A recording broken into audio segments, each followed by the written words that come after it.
All Pastor Revelation here. I just want to say I've been doing a lot of research, and if you watch my videos, you'll see I've done a lot of enlightenment videos, and I'm an ordained pastor, not by legal or human, but by experience and love.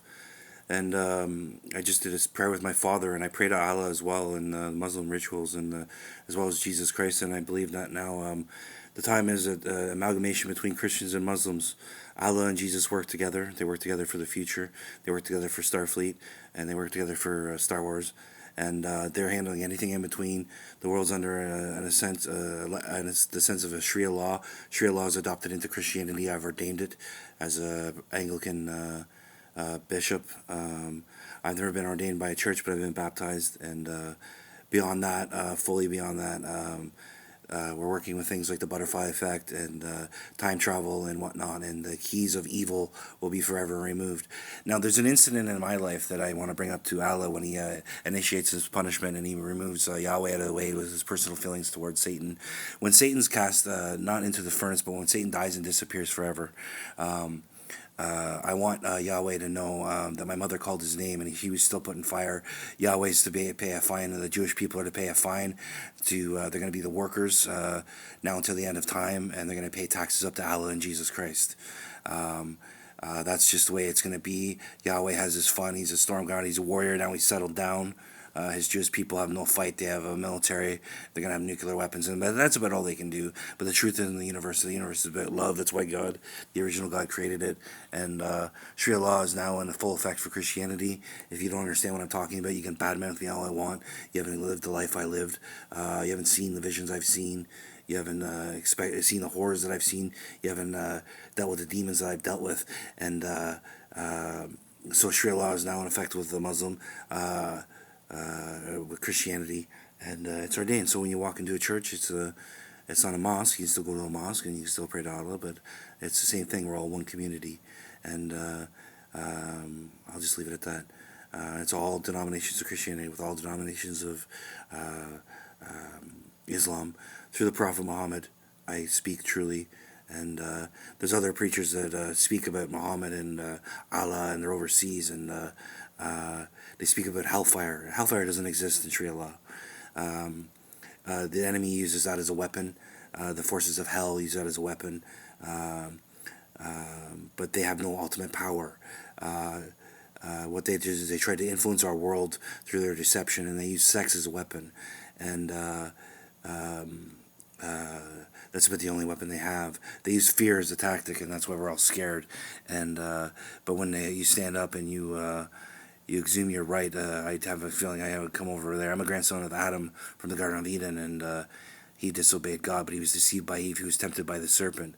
So there's been plans laid out in the books of life, which I create the books of life for the Federation, and I'll do that forever. And but anyways, this is about Sharia law and Christianity.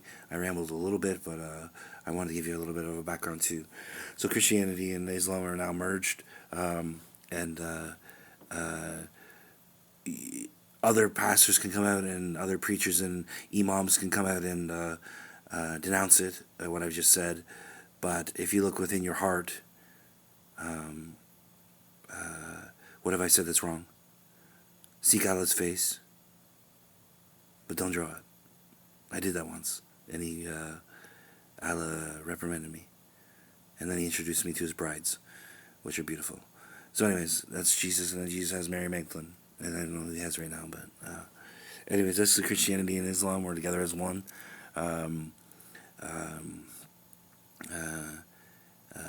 Books will tell you that there's a covenant between Israel and America. We could have made a covenant between Israel and to usher in the end times from the Book of Revelation. But the Book of Revelation has been canceled by Jesus Christ because he's not going to throw people into the lake of fire. He's also under the rights of the Divine Council, and he's not going to do that. So it was a time that we was going through because he was terrified of evil, but we're using the butterfly effect and time travel to deal with evil. So that's the universe lasts forever. And the good thing about the universe, if you look at what the researchers are doing, they're just seeing all these stars and all these habitants, and we're sitting here dealing with evil on Earth in our brains.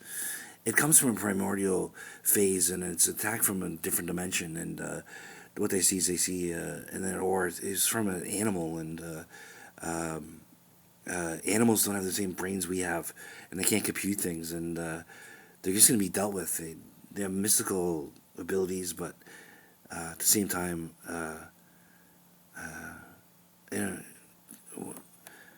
anyways, Christianity and Islam have merged. Allah and Jesus Christ handle it. Yahweh's been reprimanded, and that's the Jewish God, and he thinks everything's a party, eh?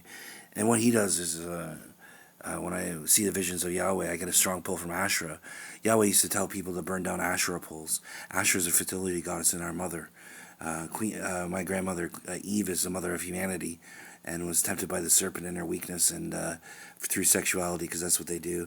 And I have Satan's mother tempting me through sexuality, but I'm married to the Queen of Canada, Rev Sarah. I've even said Satan's mother is the Queen of Canada, but Satan's mother's primarily she's a witch, and she has no religion unless it's Satanism. Satanism is going to be dead with the butterfly effect because of what happened to my mother. And Luciferianism dead, Beelzebub dead. Beelzebub likes his name. The thing about Beelzebub, he's the archenergy of. I put him on all flesh of humanity, and just to test them, to test the spirits. And Beelzebub is he's going to demon world. That's where he's going, and his connection there. Then it's going to happen through like Asherah is going to throw him there. She's tired of demons, and this is her world and her people and her federation of planets, and she calls for the stranger in the night. And who's it going to be that stands up to evil? And I am. And I am with my fellow brethren, and there's an angel that talked to on Patmos Island, and I call him Pansy, and he bothers me a lot, and he wanted to throw Nero into the sun. So he's an intruder in the Matrix, and Michael the Archangel is going to write his name down, and he's going to be punished. And it was probably a trigger effect, in a sense, a butterfly effect. There's counter butterfly effects, but if Allah just lets the universe go, it's fine. And Jesus lets the universe go, it's fine. I've lost my mother through an angel's power. So that angel now, and all the angels that have this power, are going to be rounded up and beheaded.